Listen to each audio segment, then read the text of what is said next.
नमस्कार दोस्तों। दोस्तों, आज जो हम लोग जिस विषय पे चर्चा कर रहे हैं वो बड़ा ही छोटा सा विषय है, लेकिन बड़ा अच्छा विषय है और आप लोगों को अच्छा भी लगेगा।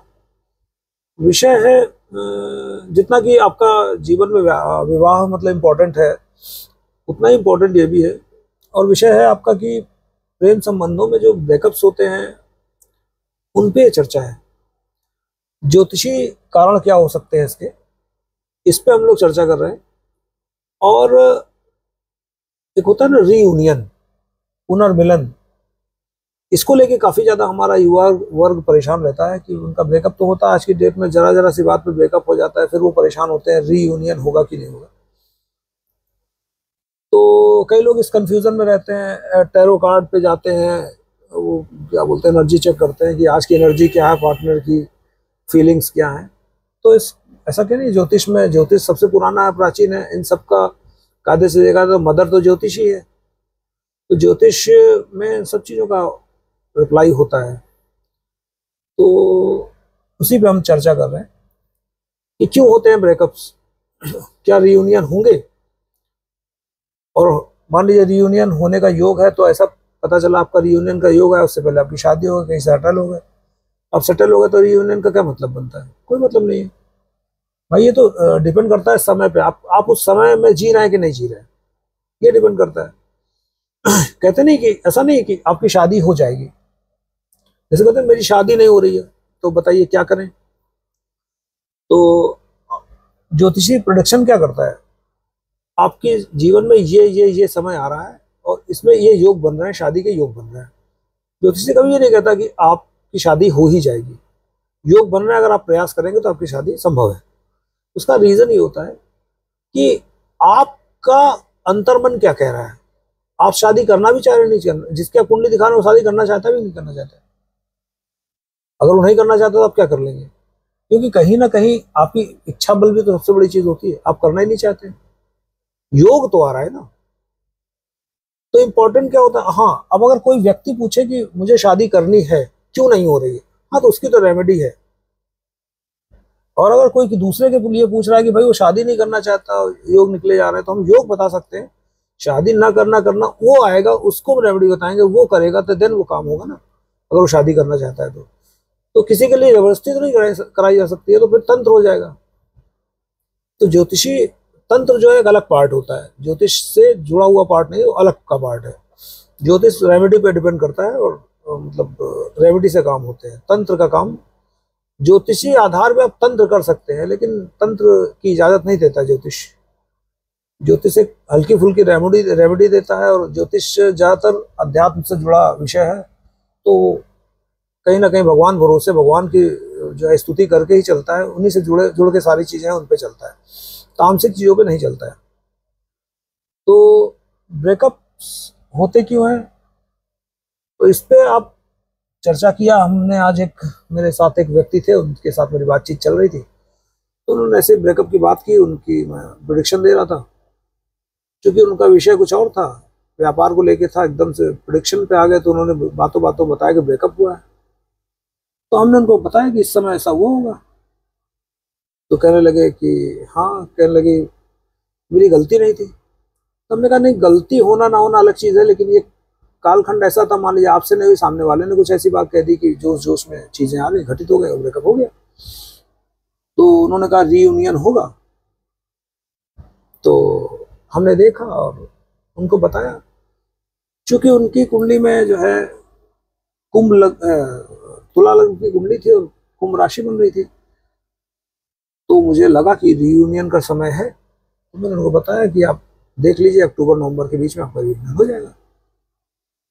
खैर, उनसे तो बातचीत हमारी हो गई, लेकिन मैंने बाद में सोचा ये चीजें आप लोगों के साथ साझा करें, क्योंकि बहुत से ऐसे हैं जिनके रियूनियन हो जाते हैं और बहुत से तो नहीं होते हैं, फिर वो अपनी नई लाइफ जीते हैं।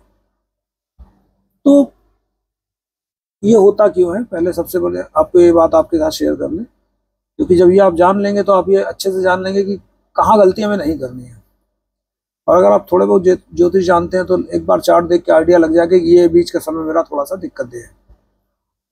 तो ये होता है ऐसा है कि जब भी पंचम भाव का स्वामी, नॉर्मली पंचम भाव का कोई भी स्वामी हो, जैसे सूर्य चंद्रमा वक्री होते नहीं है, मार्गी रहते हैं। राहु केतु को हम लोग कंसीडर नहीं करते, बाकी के जो है 5 ग्रह हैं उनकी बात कर रहे हैं। अभी सूर्य चंद्रमा पे भी बात कर लेंगे। पंचम भाव का स्वामी अगर मान लीजिए आपकी कुंडली में मार्गी है, तो अगर वो वक्री होता है तो आपके प्रेम संबंधों में, जब वो वक्री होता है तो उस बीच आपके प्रेम संबंधों में कहीं ना कहीं उतार चढ़ाव देखने को मिलते हैं। बिल्कुल स्पष्ट बात है। बहुत सारे इस पे फॉर्मूले हैं। अगर आप बोलेंगे तो मैं 2 घंटे का पूरा वीडियो बना दूंगा, मुझे कमेंट्स में बताइएगा, आराम से पार्ट 1 पार्ट 2 करके बना दूंगा, बहुत आपको सुनने में भी समझ में आएगा। लेकिन अब मैं शॉर्ट में बता रहा हूँ, आप भी कोशिश कीजिएगा कनेक्ट करने की कीजिएगा। तो एक तो मैंने बोला ना कि पंचम भाव का स्वामी अगर वो वक्री है कहीं पर भी गोचर में, अगर आपकी कुंडली में नॉर्मल है और गोचर में वक्री कर रहा है, माने गोचर में वक्री हो गया, कहीं से भी वक्री हो गया, किसी भी घर में बैठा और वक्री हो गया पंचम भाव का स्वामी, तो ऐसी स्थिति में आपके रिलेशनशिप में उतार चढ़ाव आएंगे। आई रिपीट, कहीं पर भी वक्री हो रहा होगा, क्योंकि जरूरी नहीं कि आप ही की राशि में हो रहा हो, पंचमेश में हो रहा हो, पंचम भाव में हो रहा, नहीं, आपकी कुंडली या पूरे मतलब जो है चार्ट में कहीं पर भी वक्री हो रहा होगा तो आपकी कुंडली में उतार चढ़ाव आएंगे, रिलेशनशिप में आपके उतार चढ़ाव आएंगे, पहली बात। दूसरी बात, अगर वो 11th हाउस में वक्री हो रहा है, आपकी कुंडली के हिसाब से आपके 11th हाउस में गोचर में वक्री हो रहा है, तो आपको वहां पर रिलेशनशिप में एक ब्रेकअप की उम्मीद होने के, मतलब ब्रेकअप के नियर बाई आप जाएंगे, आपके रिश्ते इतने ज्यादा खराब हो सकते हैं। ठीक है, अगर आपके 5th हाउस के ऊपर से ही गोचर हो रहा है और तब वक्री हो रहा है, देन आप इसको कंफर्म मानिए कि ब्रेकअप होने के चांसेस बहुत ज्यादा है। ये अगर 11th और 5th के ऊपर से जब ये निकल रहा हो, गोचर में वक्री हो रहा हो, उस समय आपके 5th हाउस को कोई भी, अगर आपकी कुंडली में या आपके गोचर में भी कोई ग्रह ऐसा बैठा हो जो विच्छेदात्मक ग्रह हो, जैसे केतु हो गए, जैसे शनि हो गए, जैसे मंगल हो गए, कहीं कहीं कारणों में सूर्य को भी विच्छेदात्मक माना जाता है, क्योंकि सूर्य खुद जलता है। वो सूर्य रिलेशनशिप में देखेंगे तो आप कहीं ना कहीं बड़ा कड़वा अनुभव मिलेगा आपको। सूर्य को अगर रिलेशनशिप से जोड़ेंगे तो बड़ा कड़वा अनुभव, क्योंकि ईगो बहुत ज्यादा ईगो होता है सूर्य के अंदर, तो वहां कहीं ना कहीं उसमें जो है सूर्य भी इसमें कहीं ना कहीं बाधा का काम करता है। अगर पंचम भाव का स्वामी पंचम भाव के ऊपर से या सप्तम भाव के ऊपर, 11th हाउस के ऊपर से, जहां उसकी सातवीं दृष्टि पड़ती है, वक्री होके निकल रहा है गोचर में, और साथ ही साथ आपकी कुंडली में या गोचर में भी उस समय कोई ग्रह ऐसा बैठे जो आपके पंचम भाव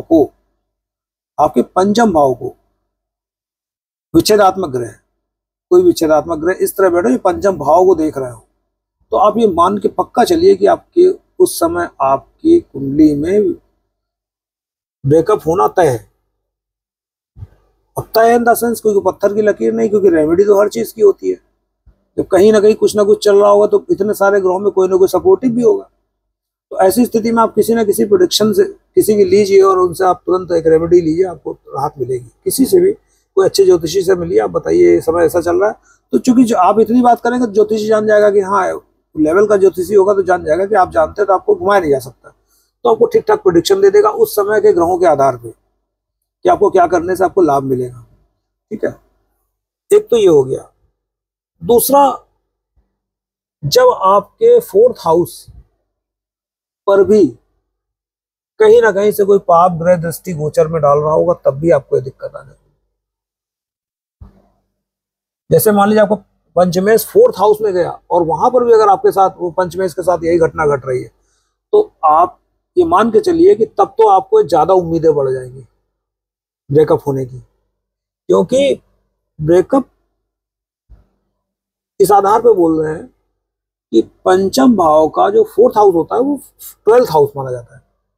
पंचम भाव का 12वां घर होता है 4th हाउस व्यय का। पंचम भाव का जितने भी चीजें उनका व्यय का भाव होता है।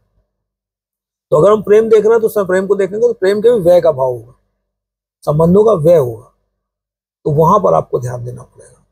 तो इसका एक सिंपल सा जवाब है कि अगर कभी आपके साथ ऐसा हो रहा हो तो आप एक अच्छे ज्योतिषी को जाइए, दिखाइए, कैलकुलेट कर लीजिए, देखिए, जाइए दिखाइए गोचर में क्या चल रहा है, आपको आइडिया लग जाएगा।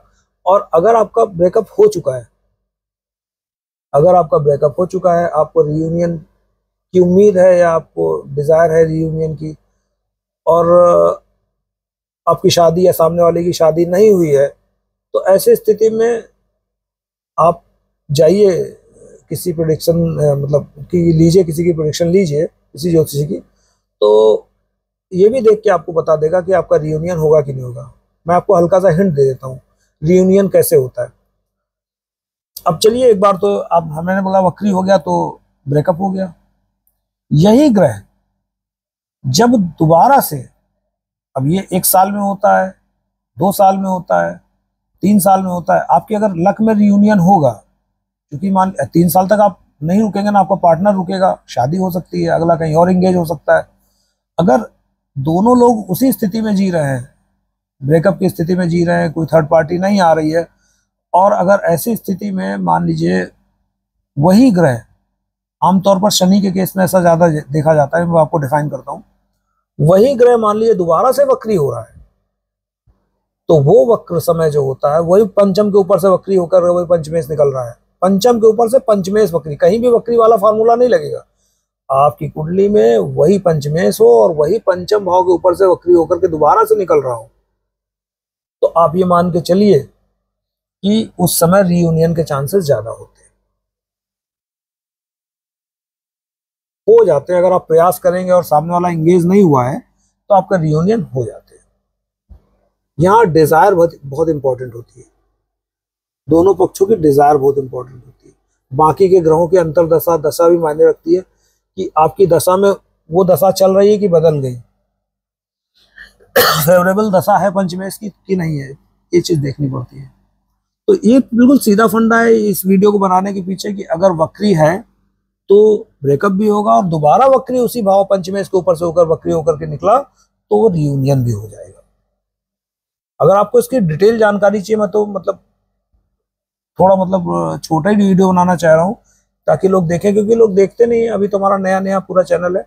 अगर देखेंगे और बाकी अगर आपको जब भी देखें, अगर आपको लगे कि इसका डिटेल वीडियो बनाए तो आप मुझे कमेंट सेक्शन में लिखिएगा, मैं आपको इसका डिटेल वीडियो बहुत अच्छा सा बना के दूंगा, ताकि अगर कोई थोड़ा भी ज्योतिष जानता होगा, मुझे अगर आपकी अगर रिक्वायरमेंट समझ में आएगी, बताइए, आएगी मेरे सामने रिक्वायरमेंट, तो मैं बनाऊंगा, इसका पूरा वीडियो बना दूंगा, ताकि जो आज की युवा पीढ़ी भटक रही है, एरो टैरो वालों के चक्कर लगा रही है, तो वो चिन्ह ना लगाए।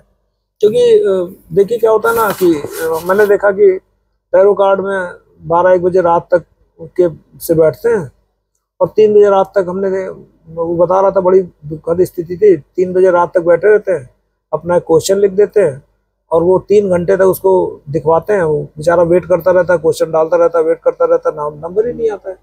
वो अपनी पूरी रात दे रहा है, पूरा सब कुछ दे रहा है ना। अपना सोचिए, एक टैरो देखने वाला क्या है, टैरो वाला तो अपनी दुकान चला रहा है ना, उसको क्या 2 बजे 3 बजे रात तक वॉच टाइम बढ़ा रहा है, अपना सब कुछ बढ़ा रहा है, उसको पैसे भी आ रहा है, उसको कोई पार्टी पैसे भी दे रही है, और क्या बोलते हैं, सुपर चैट भी कर रहे हैं, गूगल पे भी कर रही है। वो बेचारा 2 घंटे तक जो बैठा, आपको क्वेश्चन डाल के बैठा हुआ है, पैसे लेने के बाद भी आप उसको जवाब नहीं दे रहे हो, तो अपनी नींद नहीं खराब कीजिए। आप किसी ज्योतिषी के पास जाइए और प्रोडिक्शन करा लीजिए, बहुत आराम से हो जाएगा। और नहीं ज़्यादा कुछ हो तो, बहुत ज़्यादा कोई परेशान हो तो मुझे ही देते, मैं ऐसे ही देख के बता दूंगा रियूनियन होगा कि नहीं होगा।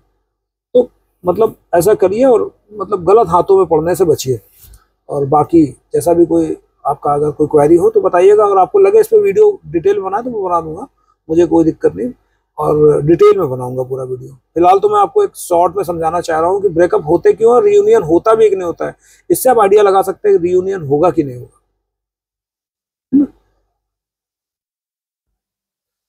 तो ये था। और चलिए, अगर आपको अच्छा लगे तो आप लाइक शेयर कीजिएगा, और कमेंट जरूर कीजिएगा। अगर आपको कुछ अधूरा लगे तो आप कमेंट्स कीजिएगा, मैं इसका दूसरा पार्ट बना दूंगा। ठीक है, तब तक के लिए चलिए मिलते हैं अगले वीडियो में। ठीक है, तब तक नमस्कार।